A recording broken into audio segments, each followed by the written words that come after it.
નમસ્કાર, નિર્માણ ન્યૂઝની વિશેષ રજૂઆત ઝરોડ કાર્યક્રમ સાથે હું છું યજ્ઞ ત્રિવેદી. દર્શક મિત્રો, આજે ઝરોડ કાર્યક્રમમાં ચર્ચા કરવા જઈ રહ્યા છે કે અમેરિકાના રાષ્ટ્રપતિ ડોનાલ્ડ ટ્રમ્પ કે જ્યારે તેઓએ રાષ્ટ્રપતિ પદ ગ્રહણ કર્યું ત્યારથી લઈને અત્યાર સુધી ક્યાંક તેમનું બદલાયેલા વલણને લઈને સમગ્ર વિશ્વમાં તેની ચર્ચાએ જોર પકડ્યું છે. અમેરિકન રાષ્ટ્રપ્રમુખ ડોનાલ્ડ ટ્રમ્પ એ વડાપ્રધાન નરેન્દ્ર મોદીને પણ તેઓ મળ્યા હતા. રશિયા સાથેની પણ જે મુલાકાત અત્યારે હાલ તો જે જોવા મળી રહી છે, તો બીજી બાજુ અન્ય દેશોમાં આ વખતે કેવા પ્રકારની પરિસ્થિતિ જોવા મળશે તેને લઈને પણ સવાલ જોવા મળી રહ્યો છે. ડોનાલ્ડ ટ્રમ્પ અને અમેરિકાના ઉપરાષ્ટ્રપતિ જેડી વેન્સ અને સાથે સાથે યુક્રેનના પ્રમુખ એટલે કે રાષ્ટ્રપ્રમુખ વ્લાદિમીર ઝેલેન્સ્કી સાથે જે મુલાકાત થઈ તેમાં 40 મિનિટ સુધી ક્યાંક બહુ મહત્ત્વની જે ચર્ચા જોવા મળી હતી. 40 મિનિટ બાદ છેલ્લી જે 10 મિનિટની જે મુલાકાત હતી, જેમાં એમ કહેવાય ને કે આખી મીડિયા ત્યાં ઉપસ્થિત હતી, આખા વિશ્વની મીડિયા ઉપસ્થિત હતી. ક્યાંક દરેક લોકોને એક જ બાબત જોવા મળતી હતી કે ના, જે આ મુલાકાત અત્યારે હાલ તો થઈ રહી છે એ કઈ રીતની અત્યારે હાલ તો મુલાકાત છે, મહત્ત્વની છે કે નહીં, આમાં કેવા પ્રકારની પરિસ્થિતિ જોવા મળશે, ક્યાંક તેને લઈને પણ ચર્ચાએ જોર પકડ્યું હતું. પરંતુ આખરે એ જે છેલ્લી 10 મિનિટની જે ઉગ્ર બોલાચાલી હતી તેને આખી દુનિયાને સ્તબ્ધ કરી દીધી હોય ને તે પરિસ્થિતિનું નિર્માણ થવા પામ્યું છે.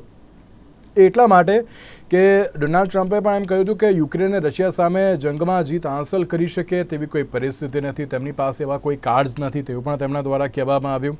ત્યારે બીજી બાજુ ઝેલેન્સ્કી દ્વારા પણ કહેવામાં આવ્યું કે અમે ગેરંટીની સાથે યુદ્ધ વિરામ ઈચ્છીએ છીએ, અમે ના નથી પાડતા, પણ તેમાં તેમણે એમ પણ કહ્યું કે સુરક્ષાની ખાતરી આપવામાં આવે અને તો જ અમે શાંતિ કરારમાં જોડાઈશું તેવું તેમના દ્વારા કહેવામાં આવ્યું હતું. જ્યારે અમેરિકન મીડિયા રિપોર્ટ્સના અનુસાર જે આખી આ વિગતો જે સામે આવી છે તેની ઉપરથી ચોક્કસથી કહી શકાય કે આગામી સમયમાં જે રાષ્ટ્રપતિ ડોનાલ્ડ ટ્રમ્પનું જે બદલાતું વલણ છે તે આખા દુનિયાને કેવી રીતે જોવા મળશે તેને લઈને પણ સવાલ જોવા મળતો હોય છે. તમામ મુદ્દાઓ પર ચર્ચા વિચારણા કરીશું. ચર્ચા વિચારણા કરવા માટે અમારી સાથે જોડી ગયા છે જાનવી સોનૈયા કે જેઓ પત્રકાર છે, સાથે સાથે મહેન્દ્રભાઈ ત્રિવેદી આપણી સાથે જોડી ગયા છે કે જેઓ અર્થશાસ્ત્રી છે, અને મનનભાઈ ભટ્ટ આપણી સાથે જોડી ગયા છે કે જેઓ સુરક્ષા નિષ્ણાત છે. જે આપ ત્રણનું સૌથી પહેલાં તો સ્વાગત છે. નમસ્કાર. Thank you. જી જાનવીજી, શરૂઆત હું આપનાથી કરવા માંગીશ કે જ્યારે ડોનાલ્ડ ટ્રમ્પની વાત કરીએ તો તમે તો આખું એમ કહેવાય ને કે યુએસ ઇલેક્શન બહુ સારી રીતે તમે કવર પણ કર્યું હતું, તમે યુએસની તમામ પરિસ્થિતિથી અવગત પણ છો. પણ જ્યારે ડોનાલ્ડ ટ્રમ્પ રાષ્ટ્રપતિ તરીકે પદ ગ્રહણ કર્યું અને ત્યારથી લઈને અત્યાર સુધી ઘણું બધું બદલાયેલું વલણ પણ જોવા મળ્યું હતું. આ પછી વડાપ્રધાન નરેન્દ્ર મોદી સાથેની મુલાકાત હોય કે પછી જે પ્રમાણે શુક્રવારે જે ઝેલેન્સ્કી સાથે જે મુલાકાત થઈ, અને તેમાં આપે પણ જોયું હશે કે કઈ ઉગ્ર બોલાચાલી સાથે તે પરિસ્થિતિ છેલ્લી 10 મિનિટની જોવા મળી હતી. સૌથી પહેલાં જે આ ડોનાલ્ડ ટ્રમ્પનું બદલાતું વલણ છે તેને લઈને આપની પ્રતિક્રિયા. પહેલા તો મને નથી લાગતું કે એમના બિહેવિયરમાં કોઈ ચેન્જ થયો છે, કે આ જે ઘટના બની ઝેલેન્સ્કી જોડેની એ અનએક્સપેક્ટેડ હતી. ડોનાલ્ડ ટ્રમ્પ જ્યારે ઇલેક્શન માટે કેમ્પેનિંગ કરતા હતા ત્યારે જ એમને મેજર મુદ્દો હતો વોર્સનો, કે હું વોર્સ રોકાવી દઈશ, હું રશિયા અને યુક્રેન વચ્ચે જે યુદ્ધ થઈ રહ્યું છે હું એને સ્ટોપ કરાવી દઈશ, એવું એમને કીધું હતું. અને અત્યારે એમની રીતની જે ડિપ્લોમસી છે એ રીતે એ વોર છે એને સ્ટોપ કરાવવાની કે એમાં સોલ્યુશન લઈ આવવાની, ડિપ્લોમસી લઈ આવવાની વાત કરી રહ્યા છે. હવે એમની જે ડિપ્લોમસીની સ્ટાઇલ છે થોડીક અલગ છે. એ સોફ્ટ ડિપ્લોમસીમાં નથી માનતા, જે છે મોઢે કહેવામાં માને છે. એટલે જ આ ડિસ્કશન એ છે ક્લોઝ ડોર પણ કરી શકતા હતા ડોનાલ્ડ ટ્રમ્પ, પણ એમને મીડિયાની સામે આ ડિસ્કશન કર્યું. અને એમ પણ બોલ્યા, ડોનાલ્ડ ટ્રમ્પ અને ઝેલેન્સ્કીનું જે કોન્વર્ઝેશન હતું એમાં એક વેરી અગત્યનો સેન્ટેન્સ હતો, એમ કીધું કે આવી રીતે તો બિઝનેસ કઈ રીતે થઈ શકે. તો એ બહુ ઇમ્પોર્ટન્ટ છે કે ટ્રમ્પે બિઝનેસ વર્ડ યુઝ કર્યો, એ ડિપ્લોમસી કે ઇન્ટરનેશનલ અફેર્સ વર્ડ યુઝ નથી કર્યો. કારણ કે ડોનાલ્ડ ટ્રમ્પ પોતે એક બિઝનેસમેન છે. એ ગોલ્ફ કોર્ટ હોય કે પછી સ્નીકર્સ હોય, શૂઝ હોય, એ વેચવામાં માને છે. એ પાર્ટનર્સ કે એનિમીઝ કે ફ્રેન્ડ્સ નથી સમજતા, પણ એ પ્રોફિટ અને લોસ સમજે છે. અને આ જે ડિસ્કશન થયું ઝેલેન્સ્કી અને ડોનાલ્ડ ટ્રમ્પનું, એમાં પણ એ જ વાત થઈ કે જે આટલા રૂપિયા મિલિયન્સ ઓફ ડોલર્સનું જે ઓલરેડી એડ આપ્યું છે ઝેલેન્સ્કીને, એની અકાઉન્ટેબિલિટી વિશે પૂછવામાં આવ્યું. એમ પૂછવામાં આવ્યું કે મિનરલ્સની ડીલ કરશે, જો અમેરિકા એને એડ આપશે મિલિયન્સમાં, તો યુક્રેન શું આપશે યુએસએને? આ બધા બહુ અગત્યના ક્વેશ્ચન્સ ડોનાલ્ડ ટ્રમ્પે ઉભા કર્યા. એમનો જે વ્યવહાર હતો એ કેવો હતો, that is a second discussion. But એમને જે ક્વેશ્ચન્સ ઉભા કર્યા ઝેલેન્સ્કીની સામે, યુક્રેનની સામે, મને એવું લાગે છે કે એ બહુ લેજિટિમેટ છે. અને સ્પેશિયલી જો તમે અમેરિકન હો તો તમને એવું લાગે કે ના, Donald Trump is putting America first. બાજુ જે રીતે તમે કહ્યું કે અત્યારે ક્યાંક લેજિટ પોઈન્ટ્સ પણ છે, પણ તેની સામે યુરોપીય લીડર્સની વાત કરું તો જેમાં જર્મન ચાન્સેલર ઓલાદ શોલ્ફ, ફ્રાન્સના રાષ્ટ્રપતિ ઇમેન્યુઅલ મેક્રોન, બ્રિટિશના પીએમ, સ્પેનના પીએમ, નોર્વેના પીએમ, ડચ પીએમ અને પોલેન્ડ પીએમ એ તમામ ઝેલેન્સ્કીના સપોર્ટમાં પણ અત્યારે તો આવી ગયા છે. શું તો લાગી રહ્યું છે કે ના આ જે સપોર્ટ અત્યારે તો જોવા મળી રહ્યો છે તેનાથી ક્યાંક ટ્રમ્પનું બિહેવિયરમાં ક્યાંક થોડો ઘણો પણ ચેન્જ થશે? તે કોઈ શક્યતાઓ ખરી? મને એવું લાગે છે કે જે ઇન્ટરનેશનલ ઇક્વેશન્સ હતા ને એ બદલાઈ રહ્યા છે. અમેરિકાના પહેલેથી જ એલાઇઝ રહ્યા છે યુરોપિયન યુનિયન કે કેનેડા કે ઇવન મેક્સિકો. પણ અત્યારે આપણે જોઈએ છે કે Trump and America R moving away from EU અને they are moving towards India or they are moving towards Russia. અને એટલે જ અત્યારે EUના લીડર્સને ઇન્ડિયા આવવાની ને અહીંયા ડિપ્લોમસી કરવાની જરૂર પડી રહી છે, કારણ કે અમેરિકન સપોર્ટ ઘટી ગયો છે. અને EU તો અત્યારે સમસ્યામાં જ છે, કારણ કે એ લોકોએ એમનું જે નેચરલ રિસોર્સિસ માટે રશિયા ઉપર ડિપેન્ડન્ટ છે, એમની વેપન્સ અને આર્મી માટે અમેરિકા પર ડિપેન્ડન્ટ છે, અને બાકી બધા કહેવાય ને કે ટેકનોલોજી અને બધામાં હજી પાછળ છે. એટલે બહુ બધા કારણોની વજહથી EU તો અત્યારે પ્રોબ્લેમમાં છે જ. અને જો અમેરિકન સપોર્ટ જતો રહે તો હજી વધારે પ્રોબ્લેમમાં રહેશે. ભાઈ, જ્યારે હું ઇકોનોમીની દ્રષ્ટિએ અત્યારે તો જો જોવા જાઉં તો તેમાં પણ જે ઝેલેન્સ્કીની વાત કરીએ તો જે આ મુલાકાત થઈ ત્યાર પછી તો ક્યાંક આખું વલણ અત્યારે તો બદલાયેલું તો જોવા મળ્યું. પણ તેની સાથે સાથે હું ક્યાંક એક બાબત પર એ ભાર પણ મૂકવા માંગીશ કે જ્યારે 1996ની વાત કરીએ તો 1996 પછી પહેલી વાર ક્યાંક સતત 5 મહિના સુધી શેરબજાર ઘટ્યું હોય તે પ્રમાણેની પરિસ્થિતિ પણ જોવા મળી. 5 મહિનામાં રોકાણકારોના 90 લાખ કરોડ ધોવાયા હોય તેવી પણ બાબત સામે આવી છે. માત્ર હું શેરબજારની વાત નથી કરતો, પરંતુ ગ્લોબલ માર્કેટમાં 3%નો ઘટાડો થયો. ઇવન એશિયન માર્કેટમાં પણ અત્યારે તો ઘટાડો થયો તે પરિસ્થિતિ પણ સામે આવી છે. તો આ તમામ પરિસ્થિતિને આ પણ અત્યારે તો કઈ રીતે જોઈ રહ્યા છો? કારણ કે જે પ્રમાણે ટેરિફ લાદવાની જે બાબત સામે આવી હતી અને જેનો અમલ 4 માર્ચના રોજથી થઈ પણ અત્યારે તો જશે, તો શું લાગી રહ્યું છે તેના કારણે ઇકોનોમિકલી ઘણા બધા ફેરફાર ગ્લોબલી અત્યારે તો થઈ શકે તેમ છે? તમારા પ્રશ્નની ખરેખર બહુ ગંભીરતા છે. સમજીએ ને તો આ પ્રશ્ન એટલો બધો સમજવા જેવો છે. કારણ એ છે કે આખા વર્લ્ડના ટ્રેડ પેટર્નને ચેન્જ કરવાનો પ્રયત્ન થઈ રહ્યો છે ટ્રમ્પ દ્વારા. ટ્રમ્પ છે એવું ઈચ્છે છે કે સુપર પાવર અમેરિકા જ બની રહે, અમેરિકાને કોઈ પણ જાતનો લોસ ન જાય. અમેરિકાએ અત્યાર સુધી ખૂબ ઉદાર ભાવે બધાને ખૂબ આપ્યું છે, વેપન્સ આપ્યા છે, આંતરરાષ્ટ્રીય લેવલે બધા દેશોને મદદ કરી છે, લોન્સ આપી છે. અમેરિકાએ ખૂબ કર્યું છે. હવે અમેરિકાનો એ રીતે વારો ગણે છે કે અમે હવે છે ને એના according to Trump, matter is not important, only money is important. or say the benefit to the country is the most important priority. એ એવું માને છે. તમે જુઓ, એના ટેરિફની જાહેરાત કરી. ચાઇના માટે તો પહેલા ડિક્લેર કરી દીધો હતો, પછી કેનેડા અને મેક્સિકો માટે 25% કીધા પછી એ મુલતવી રાખ્યું. ઓર્ડર કર્યા પછી એનો અમલ ન કર્યો. બીજી બાજુ જોઈએ તો ગઈકાલનો જે ઇન્સિડન્ટ છે, જે મુલાકાત થઈ હતી ઝેલેન્સ્કી સાથે, તો તમે જુઓ કે એ બધાના પાયામાં એ એવું ઈચ્છે છે કે અમેરિકા માત્ર બધું આપ્યા કરે, સપોર્ટ આપે, ફેવર કરે, વેપન્સ આપે, બધા જ અફેર્સમાં અમેરિકા હેલ્પ કરે અને અમેરિકાના બદલામાં કાંઈ ન મળે એવું બિલકુલ ઈચ્છતા નથી. એના ઇલેક્શનના પહેલાના ભાષણો જુઓ, અથવા તો મેડમે વાત કરી, જાનવી મેડમે, એ બહુ ઓપનલી બધું કહેવા વાળો માણસ છે. ને બીજું કે અમેરિકા જે એક એવો દેશ છે, તમે બહુ જો એનો સ્ટડી કરો તો ખ્યાલ આવશે કે આખા વિશ્વની અંદર જો અશાંતિ ઊભી થતી હોય, અનરેસ્ટ ચાલુ રહેતા હોય, નાના મોટા યુદ્ધો શરૂ રહેતા હોય, એનો સ્ટડી કરો ભાઈ આવું શા માટે રહેશે ને એમાં કોને ઇન્ટરેસ્ટ છે, બેનિફિશિયરી કોણ છે અલ્ટિમેટલી, તો તમને એવું ખ્યાલ આવશે કે કોઈને કોઈ રીતે અમેરિકા એમાં ઇન્વોલ્વ છે. અને એનો એટલો જ ઉદ્દેશ છે કે ગમે તે થાય, ગોર મરો કે વર મરો, એવું કઈ કહેવત છે કે ભાઈ એનું તરબાણું ભરો. તો કહેવાની વાત એ છે કે એને અમેરિકાને કઈ રીતે ફાયદો થાય છે. અચ્છા, યુક્રેનને જે ફોર્સ કરવામાં આવી રહ્યો છે એની પાછળ એનો ઈરાદો બહુ સાફ નથી, અને ઝેલેન્સ્કી એટલે જ નારાજ છે. કારણ કે ત્યાં જે ખનિજ દ્રવ્યો પ્રકારમાં જે કંઈ કુદરતી સંપત્તિઓ છે એનો બેનિફિટ એને હવે જોઈએ છે અમેરિકાને, અને એટલા માટે યુદ્ધ બંધ રખાવવા માટેની એની કોશિશ છે એવું મને લાગે છે. કાં તો આ તો આંતરરાષ્ટ્રીય લેવલે તમે જુઓ કે વૈશ્વિક વેપારને આજના તબક્કે આપણું સ્ટોક માર્કેટ બગડી ગયું, વિશ્વના માર્કેટમાં અસર પડી છે. તો એનો મતલબ એમ છે કે જે અર્થતંત્ર રેગ્યુલર ચાલી રહ્યા છે એને કેસ ટુ કેસ એ ટ્રીટમેન્ટ આપી રહ્યા છે. એના મનમાં મેડમે વાત કરી પ્રમાણે દોસ્તી કે દુશ્મની કે કોઈ એવી કોઈ વસ્તુ નથી. સ્પષ્ટ એનું ઓપિનિયન છે અમેરિકા ફર્સ્ટ. અમેરિકાને કોઈ લોસ જવો જોઈએ નહીં, અને કંઈ આપે તો બદલામાં અમેરિકાને કંઈ મળવું જોઈએ. આ જ લોજિક સાથે એ ચાલી રહ્યા છે. નંબર 2 કે એમનું બિહેવિયર છે ને એ પ્રિડિક્ટેબલ નથી. કોઈ એને વિશે એમ ન કહી શકે કે હવે ટ્રમ્પ આ એક્શન લેશે અથવા આમાં એ રાઇપ ઓફ કરશે અથવા એ રિલેક્સેશન આપશે. નો, એ બાબતમાં એ બહુ મક્કમ છે, કારણ કે પોતે પણ ઉદ્યોગપતિ છે અને ખૂબ સારી રીતે જાણે છે.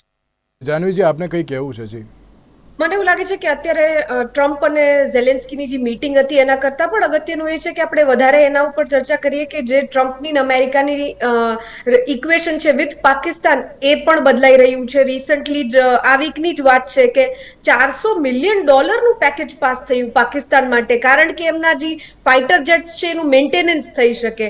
આ એ જ ડોનાલ્ડ ટ્રમ્પ છે જેમને એની પહેલી ટર્મમાં આ જે રિલીફ પેકેજ હતું એ કેન્સલ કર્યું હતું, હોલ્ડ કર્યું હતું અને એમ કીધું હતું કે પાકિસ્તાનનો ફાળો છે ટેરરિઝમમાં, આતંકમાં. અને અત્યારે એ જ ડોનાલ્ડ ટ્રમ્પે એની પોલિસી ચેન્જ કરી અને પાકિસ્તાનને ફેવર કર્યું છે. હા, એ વાત નોટ કરવા જેવી છે કે એ જે ફાઇટર જેટ્સ છે એનો ઉપયોગ ઇન્ડિયાની અગેન્સ્ટ ના થઈ શકે, પણ ભૂતકાળમાં આ જ ફાઇટર જેટ્સનો ઉપયોગ પાકિસ્તાને ઇન્ડિયા તરફ કર્યો છે. તો અત્યારે જે આ ડિપ્લોમસી સ્ટાઇલ છે કે હમણાં જ ઇન્ડિયન પ્રાઇમ મિનિસ્ટર ડોનાલ્ડ ટ્રમ્પને જઈને મળ્યા અને એના થોડા જ સમયમાં અમેરિકાએ આ બજેટ પાસ કર્યું ટુ સપોર્ટ પાકિસ્તાન. એના ઉપર હજી કોઈ રિસ્પોન્સ દિલ્હીમાંથી કે આપણી એક્સટર્નલ અફેર્સ મિનિસ્ટ્રીમાંથી આવ્યો નથી. પણ આ જે મુદ્દો છે એ બહુ અગત્યનો છે જ્યારે આપણે અમેરિકાની ડિપ્લોમસી સ્ટાઇલ ડિસ્કસ કરીએ છીએ ત્યારે.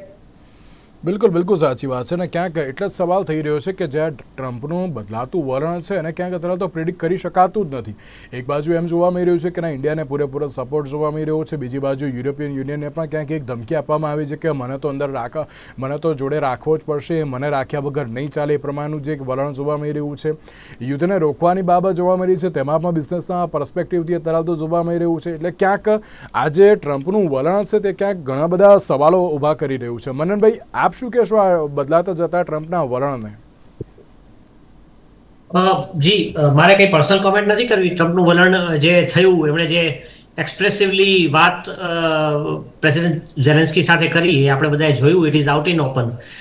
જ્યાં સુધી ટાઈઝની વાત કરું અને ઇન્ટરનેશનલ અફેર્સમાં ટ્રમ્પના વલણને લીધે અથવા એમનો અત્યારે પ્રેઝન્ટલી જે એપ્રોચ છે એને લીધે જે ઇમ્પેક્ટ આવશે એને જો હું સમજવાની કોશિશ કરું તો મને ઓવરઓલ અત્યારે એવું સમજાય છે કે ટ્રમ્પ અને એનું MAGA is an attempt to replicate China. બહુ છે કે ચીન જે રીતે, જુઓ, દુનિયાના કોઈ પણ પચડા હોય એમાં ચીન પડતું નથી. બીજી અને સતત પોતાનો વેપાર વધારવાની અને પોતાનું ઇન્ફ્લુઅન્સ વધારવાની કોશિશ કરે છે. અમેરિકાએ અત્યાર સુધી જગત જમાદારની જે છબી ઊભી કરી હતી એનું એક કારણ એ પણ હતું કે એ લોકો દુનિયામાં ક્યાંય પણ સતત ઇલેક્શન્સથી લઈને દરેક વસ્તુઓ ઇન્ફ્લુઅન્સ કરતા રહ્યા છે. ઇવન બાંગ્લાદેશનો સત્તા પલટો અમેરિકાએ ઇન્ફ્લુઅન્સ કર્યો, એમાં કોઈ બેમત નથી. એટલે અમેરિકાના એ વલણને લીધે ભલે યુએસ ડોલર આજે પણ એક એવી કરન્સી છે કે જે ઇન્ટરનેશનલ ટ્રાન્ઝેક્શન્સમાં વ્યવહારોમાં વપરાય છે, પરંતુ હવે એ સમય દૂર નથી કે જ્યારે ચાઇનાની કરન્સી એની જગ્યા લઈ લે અને એક તરફ બ્રિક્સ દેશો પણ પોતાની કરન્સીને વિકસાવવા માટે ચર્ચાઓ થઈ રહી છે. હું એમ નથી કહેતો કે એ બ્રિક્સની કરન્સી આવી જશે, પરંતુ યુરોપ ડાઉનફોલમાં છે એ અલગ વાત છે.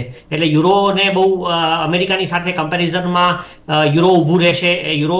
યુરો લાવવાની પાછળ પણ યુએસ ડોલરની હેજેમોની ઓછી કરવાનું જ એક કારણ હતું, પણ એવું ન કહી શકાય. પરંતુ આજે આંતરરાષ્ટ્રીય સ્તરે બીજી વાત એ છે કે બેગર્સ હેવ નો ચોઇસીસ. જ્યારે ઝેલેન્સ્કીએ છેલ્લા 1000 11 દિવસ જેવો વિશ્વ યુદ્ધને યુક્રેન અને રશિયા યુદ્ધને સમય થઈ ચૂક્યો છે અને સતત અમેરિકા પાસેથી મદદ લીધે રાખી છે ક્યારેક એડના સ્વરૂપે અને ક્યારેક આ બધી આનો કોઈ અંત આવવો જરૂરી છે. એનું કારણ એ છે કે અમેરિકાની અત્યારે ફાઇનાન્શિયલ હાલત, ચીનની જે રીતે હેજેમોની વધી છે, જે રીતે અમેરિકાનું ટ્રેડ બેલેન્સ બીજા ખોરવાયું છે, એનું મેન્યુફેક્ચરિંગ જે રીતે એ લોકોએ ઘટ્યું છે, ચીન જે રીતે power house manufacturing power house બન્યું છે અને છેલ્લા દશકમાં ચીનનો જે રાઇઝ જોઈએ તો અમેરિકા સમજે છે કે હવે એમની સિચ્યુએશન ખતરામાં છે.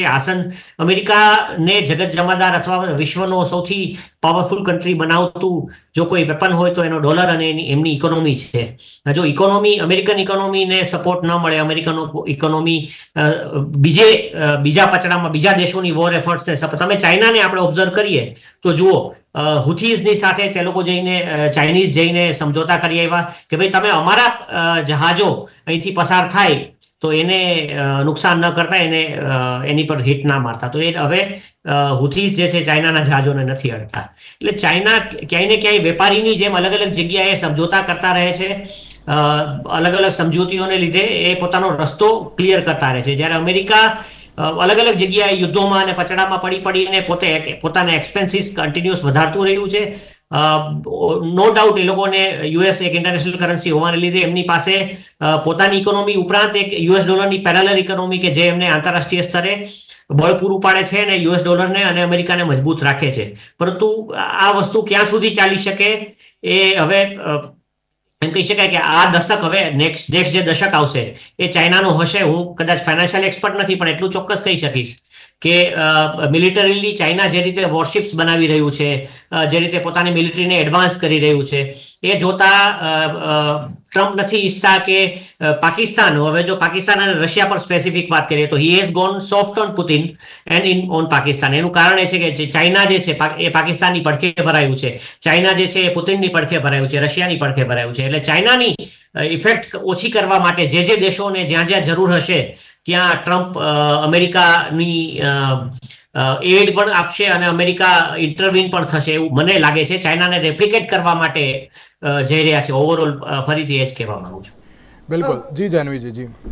હા, અમેરિકાની ડિપ્લોમસીની વાત કરીને ત્યારે અત્યારે એ લોકો બધા એડ્સ બંધ કરી રહ્યા છે કે હવે અમે દાન ધર્મ નહીં કરીએ. તો એ બહુ જ અગત્યનું છે કે આપણે આપણી ઓડિયન્સને કહીએ કે અમેરિકા આ દાન ધર્મ એટલે બી કરે છે કારણ કે એમને પાછલા 20 વર્ષમાં 30 જેટલા દેશો ઉપર અટેક કર્યું છે, પોતાની મિલિટરી કારણ વગર મોકલી છે, ઘણા એવા દેશોના અર્થતંત્ર બગડી ગયા છે કારણ કે એમાં અમેરિકાનું ઇન્વોલ્વમેન્ટ હતું. એટલે એ અમેરિકાની એક ડેવલપ નેશન તરીકેની જવાબદારી છે કે એમને જે આ બધું ડિસ્ટ્રક્શન કર્યું છે એની ભરપાઈ કરે. એટલે આ મફતનું એડ નથી, આ કોઈ દાન ધર્મ નથી, આ અમેરિકાની જવાબદારી છે. આ તો અત્યારે એવી રીતે પ્રેઝન્ટ કરવામાં આવે છે કે આટલા વર્ષથી આટલું બધું આપતા હતા બીજા દેશોને અને હવે નહીં આપીએ. અફઘાનિસ્તાનમાં એમનો હાથ છે, સિરિયામાં એમનો હાથ છે, દુનિયાનો સૌથી નાનો દેશ વેટિકન સિટીમાં અમેરિકાએ બોમ્બ નાખ્યા છે અને આઈ થિંક ત્યાં તો 200 થી વધારે બોમ્બ નાખ્યા છે. એટલે આ બધી જે હિસ્ટ્રી છે અમેરિકાની એ પણ આપણા દર્શકોને ખબર પડે એ બી વધારે અગત્યનું છે. બિલકુલ. અને જાનવીજી એક સવાલ આપને એ પણ કે જ્યારે આ તો ડોનાલ્ડ ટ્રમ્પ અને ઝેલેન્સ્કી વચ્ચેની જે આ મુલાકાત થઈ છે, આ પહેલાં વડાપ્રધાન નરેન્દ્ર મોદી અને ડોનાલ્ડ ટ્રમ્પ વચ્ચે પણ જે મુલાકાત થઈ હતી અને એ ક્યાંક મુલાકાતને લઈને પણ આપ શું કહેશો? એમાં પહેલા તો મને બહુ પ્રોગ્રેસિવ મુલાકાત લાગી કારણ કે એમાં ટેકનોલોજી, ન્યુક્લિયર, પછી નાસા અને ઇઝરોનું કોલેબોરેશન, એ બધી વસ્તુ ઉપર ડિસ્કસ થઈ અને બધા મુદ્દાઓ બહુ પ્રોગ્રેસિવ હતા. સેકન્ડ થિંગ ઇઝ કે ડોનાલ્ડ ટ્રમ્પને જે ટ્રેડ ડેફિસિટનો ઇસ્યુ હતો કે ઇન્ડિયા અને યુએસ વચ્ચેનું ટ્રેડ ડેફિસિટ છે, પ્રોબ્લેમ્સ છે, એ પણ કરેક્ટ કરવા માટે ઇન્ડિયા હવે થોડુંક વધારે બાય કરશે યુએસ પાસેથી. એ જે ટ્રમ્પનો મોટિવ હતો એ પણ સોલ્વ થઈ ગયો. પણ મને એવું લાગે છે એક મુદ્દો અગત્યનો હતો જે એડ્રેસ ના થયો, એ છે કે હા, પીએમ મોદીએ કહ્યું કે આપણે ઇલીગલ ઇમિગ્રેશનનો જે મુદ્દો છે એની ઉપર કામ કરશું, પણ લીગલ ઇમિગ્રેશનનું શું? અત્યારે કોઈને યુએસ જવું હોય તો એની ડેટ લેવામાં 200 થી વધારે દિવસ વર્કિંગ ડેઝ લાગે છે. અને આ મુદ્દો આપણા એક્સટર્નલ અફેર્સ મિનિસ્ટર એસ જયશંકરે ઉઠાવ્યો હતો જ્યારે એ આની પહેલા ત્યાંના યુએસના ફોરેન મિનિસ્ટરને મળ્યા હતા ત્યારે, પણ આપણા પ્રાઇમ મિનિસ્ટર અને એમના પ્રેસિડેન્ટ મળ્યા ત્યારે આઈ થિંક આ મિસ આઉટ થઈ ગયું. તો એ બહુ અગત્યનું છે કે mutual benefit of both countries, એવું નથી કે ઇન્ડિયન્સ અમેરિકામાં જશે તો ઇન્ડિયન્સનો જ ફાયદો થશે, એનો બેનિફિટ અમેરિકાની ઇકોનોમીને પણ થવાનું છે, કારણ કે આપણો ટ્રેન્ડ વર્કફોર્સ છે. તો એ જે સ્મૂથ લીગલ ઇમિગ્રેશન થવું જોઈએ, મને એવું લાગે છે કે એ હજી વધારે ચર્ચા કરવાની જરૂર છે એ વિષય પર. બિલકુલ સાચી વાત છે. મહેન્દ્રભાઈ, આગામી સમયમાં શું હજુ પણ ગ્લોબલી થોડીક અફેક્ટ આવી શકે છે ખરી આ પરિસ્થિતિ ઉપરથી? અત્યારે જે પરિસ્થિતિનું આપણે જોઈ રહ્યા છીએ આપણી સામે, તો મને એવું નથી લાગતું કે ઝડપથી બધા દેશો વચ્ચે અમેરિકા તાલમેલ બેઠાવી શકે, કારણ કે ટ્રમ્પની પોલિસી એ રીતે બહુ જ ઘાતક એટલા માટે ગણી શકાય કે તમે તમારા દેશને પ્રોગ્રેસિવ બનાવો, ડેવલપ કરો, એનું સારું ઈચ્છો, તો એનો મતલબ એવો નહીં કે તમે વન સાઇડેડ બધા ઓર્ડર કર્યા કરો, અથવા તો તમે આખા વિશ્વને મન ફાવે એ રીતે તમારી પોલિસીને એની ઉપર થોપી દો. એક પ્રકારની પોલિસી કોઈ પણ પ્રમુખ કે પીએમ જે હોય દેશના, એને એ છાજે નહીં. પરંતુ ટ્રમ્પ સાહેબ છે ને એમ માને છે કે હું જે ગણું ને જે દાખલાનો જવાબ આવે એ સાચો, એ બાકીના લોકોનું એ સાંભળવા માંગતા નથી. એને એના મગજમાં એવું છે કે આ જાહ્નવીબેને વાત કરી પ્રમાણે કે અમેરિકા બહુ આખા વર્લ્ડ માટે ઘસાયું છે, એટલે હવે અમારે બધું એ દાન ધર્મપૂર્ણ અને બહારના માણસો અહીંયા આવે, મેં આની પહેલાની ચર્ચામાં કીધું હતું, એ એવું ઈચ્છે છે કે એને પ્રૂવ કરવું છે કે વર્લ્ડની અંદર અમેરિકા છે ને એ કોઈ મોટી ધર્મશાળા નથી. અમારે ત્યાં અમે એ લોકોને જ આવવા દઈશું જે પ્રોફેશનલી મોસ્ટ ક્વોલિફાઈડ હશે, જેની પાસે સારી ડિગ્રી હશે, એક્સપિરિયન્સ હશે, અને જે અમેરિકાના રિયલ જીડીપીમાં ખરેખર જેનો કન્ટ્રીબ્યુશન આપી શકે એવા લર્નેડ માણસોને એને એ જોઈએ છે, બાકીના કોઈ જોઈતા નથી. ચલો એની પોલિસી ગમે તે હોય, પણ આપણે એ રીતે પણ જોવું જોઈએ કે વર્ષોથી આપણે એની સાથે સારા સંબંધો છે, 70% જેવી આપણે એની સાથેની ટ્રેડ થઈ રહ્યો છે, તો કમસે કમ આપણા નાગરિકોને વ્યવસ્થિત રીતે એને ઇન્ડિયા પરત કરવાની જરૂર હતી, એ પણ થઈ શક્યું નથી. આમાં ક્યાંક સવાલ એ પણ થતો હોય છે કે ચલો ઝેલેન્સ્કીની સાથે જે પણ કોઈ બોલાચાલી થઈ, વડાપ્રધાન નરેન્દ્ર મોદી સાથે પણ ક્યાંક મુલાકાત થઈ, આગામી સમયમાં ક્યાંક પુતિન સાથે પણ મુલાકાત થઈ શકે છે તેવી પણ અત્યારે આવતો જે ચર્ચાએ જોર પકડ્યું છે. પણ લાગે છે કે ના, અત્યારે આપણે જો સુરક્ષાની દ્રષ્ટિએ જોવા જઈએ તો ચલો તમે ચાઇનાની તો વાત કરી કે ના, ચાઇના તો અત્યારે હાલ ઘણું સારી એવી સ્થિતિમાં આવી શકે તેવી એ લોકો જ અત્યારે હાલ તો એની ઉપર જ કામ કરી રહ્યા છે. પણ જ્યારે ડોનાલ્ડ ટ્રમ્પનું જે આ વલણ જોવા મળી રહ્યું છે, એ પછી યુરોપિયન યુનિયનની બાબત હોય કે પછી અન્ય કોઈ પણ અત્યારે તો સંગઠનની બાબત હોય, તેમાં જે આ વલણ જોવા મળી રહ્યું છે તેનાથી ક્યાંક આગામી સમયમાં પણ હજુ થોડાક જે પરિસ્થિતિ બદલાઈ શકે છે તેમ કહી શકાય ખરી?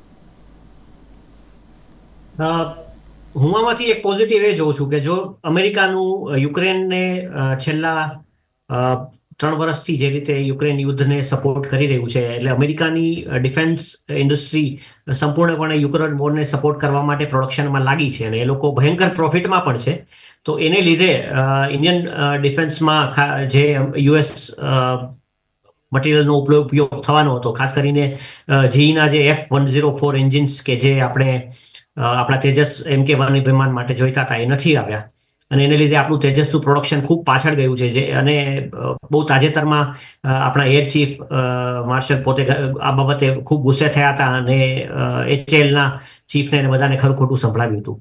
એટલે એટલું ચોક્કસ છે કે ભારત જો યુક્રેન તરફથી અમેરિકાની ધ્યાન ઓછું થાય, થોડું યુક્રેનને સપોર્ટ, અમે કીધું ને હવે અમે એડ નહીં આપીએ, અને જો ડિફેન્સ હાર્ડવેરની સપ્લાય યુક્રેનને જતી બંધ થાય, ત્યાં સમવોટ આપણે એમ માનીએ કે કદાચ એકાદ મહિનામાં ત્યાં યુદ્ધ વિરામ અને શાંતિની સ્થાપના થાય, તો એટલું ચોક્કસ છે કે ઇન્ડિયન ડિફેન્સમાં તરફ ધ્યાન અપાશે, અને ભારતના ઓલરેડી ઓર્ડર્સ જે પેન્ડિંગ છે એ પૂરા કરવા માટે યુએસની જે મિલિટરી હાર્ડવેરની ઉત્પાદક કંપનીઓ છે એ લોકો ધ્યાન આપશે.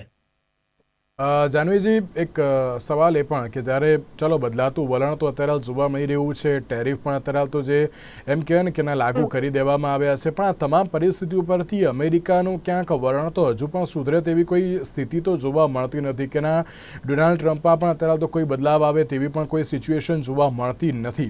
તો આગામી સમયમાં શું આ ડોનાલ્ડ ટ્રમ્પના વલણના કારણે ક્યાંક ઇમિગ્રન્ટ્સની જે તકલીફ તો તમે કહી કે ના અત્યારે જઈ શકતા નથી, ત્યાં પણ લેટ થઈ રહ્યા છે, ઇવન જ્યારે આખા વિશ્વની વાત કીધું ક્યાંક વિશ્વમાં પણ અત્યારે તો કંઈક અલગ જ સિચ્યુએશન તે લોકો ઊભી કરે તેવું પણ લાગી રહ્યું છે. તો શું લાગે છે ને ડોનાલ્ડ ટ્રમ્પના વલણથી અત્યારે મહાસત્તા બનવાની તો વાત આખી અલગ જ રહી, કંઈક બીજી જ અત્યારે તો પરિસ્થિતિ ઊભી થાય તેમ? મને એવું લાગે છે પહેલા તો બહુ અર્લી છે કહેવા માટે કે ડોનાલ્ડ ટ્રમ્પની જે આ શોક વેલ્યુ વાળી પોલિસીસ છે એનો ઇમ્પેક્ટ શું થશે. પહેલા તો જે ડોનાલ્ડ ટ્રમ્પની પોલિસીસમાં અત્યારે ઇમિગ્રન્ટ્સની વાત કરીએ એની પહેલા એ કરી કે અમેરિકન્સની શું હાલત થવાની છે. તો પહેલા તો જો એવું લાગતું હોય કે આ મેક્સિકો જોડે, કેનેડા જોડે, બીજા દેશો જોડે પોલિસીમાં આટલા બદલાવો લઈ આવવાથી બીજા દેશને જ પ્રોબ્લેમ થશે તો એવું નથી. સૌથી પહેલા ઇન્ફ્લેશન અમેરિકામાં આવશે, થોડોક ઇમ્પેક્ટ આપણે અત્યારથી જોવા લાગ્યા છે અમેરિકન્સ. અને મને એવું લાગે છે કે જ્યારે અમેરિકામાં ઇન્ફ્લેશન વધશે ત્યારે આઈ થિંક ત્યાંની જે લોકલ પબ્લિક છે એ જ પહેલા એમને ખબર પડશે કે ડોનાલ્ડ ટ્રમ્પની પોલિસીઝ એમને ફળી કે નહીં. તો પહેલા તો આપણે એમના લોકલ્સની વાત કરીએ, હવે ઇમિગ્રન્ટ્સની વાત કરીએ. તો જે મહેન્દ્રભાઈ કહેતા હતા કે એકદમ ટેલેન્ટેડ પ્રોફેશનલ્સ લોકો ડોનાલ્ડ ટ્રમ્પને જોઈએ છે કે અમેરિકામાં આવે. મને એવું લાગે છે કે એમને પૈસાવાળા લોકો અમેરિકામાં આવે ને એવું જ જોઈએ છે, એટલે આવા ગોલ્ડન વિઝા કાર્ડ કાઢ્યા છે કે તમારી પાસે 40 કરોડ હોય તો તમે અહીંનું સિટીઝનશીપ લઈ લો, વિઝા લઈ લો અને અમેરિકાની સરકારને કોઈ પ્રોબ્લેમ નથી. એટલે કેવા લોકો એમને અમેરિકામાં જોઈએ છે અને કેવા લોકો નથી જ જોતા એના ઉપર ડોનાલ્ડ ટ્રમ્પે ક્લેરિટી આપી છે.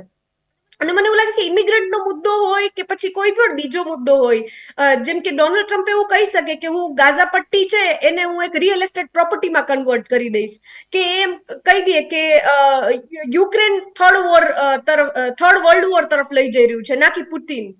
તો એમની જે આખી પોલિસીઝ ને બધું છે એ ડેફિનેટલી શોક વેલ્યુ વાળું છે, but it is too early to analyse કે એનો ઇમ્પેક્ટ આપણા દેશ પર અને બીજા દેશ પર કેવો આવશે. બિલકુલ. જાનવીજી, મહેન્દ્રભાઈ અને મનનભાઈ, આપ ત્રણનો આભાર અમારી સાથે ચર્ચા વિચારણામાં જોડાવા માટે. તો દર્શક મિત્રો, જે પ્રમાણે ડોનાલ્ડ ટ્રમ્પનું અત્યારે તો વલણ ક્યાંક બદલાયતું તો જોવા મળી રહ્યું છે, પરંતુ આગામી સમયમાં તેની કેવી અસર જોવા મળશે તો આવનારો સમય જ બતાવશે. આજના વિશેષ કાર્યક્રમમાં આપશો રજા. નમસ્કાર.